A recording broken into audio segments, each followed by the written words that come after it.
આજના દિવસ માટે બાઇબલમાંથી વચન ફિલિપીનો પત્ર 2 અધ્યાય વચન 17.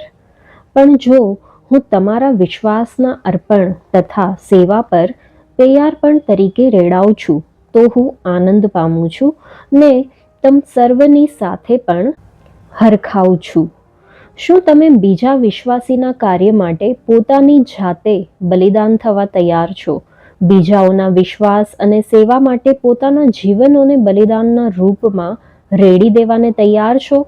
અથવા શું આપ એમ કહો છો કે હું આ સમયે તૈયારપણ તરીકે રેડાવાની ઈચ્છા નથી રાખતો અને હું નથી ઈચ્છતો કે પરમેશ્વર મને કહે કે મારે તેમની સેવા કેવી રીતે કરવી?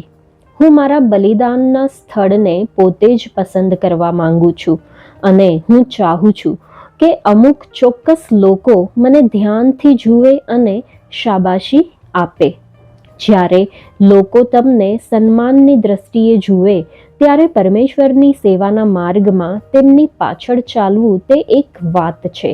પરંતુ જો પરમેશ્વર દ્વારા તમારા માટે નક્કી કરાયેલા માર્ગ પર ચલાવવામાં તમારે બીજાઓના પગલૂછણિયું જેના પર લોકો પગ સાફ કરે તેવા બનવું પડે તો તે વાત અલગ છે.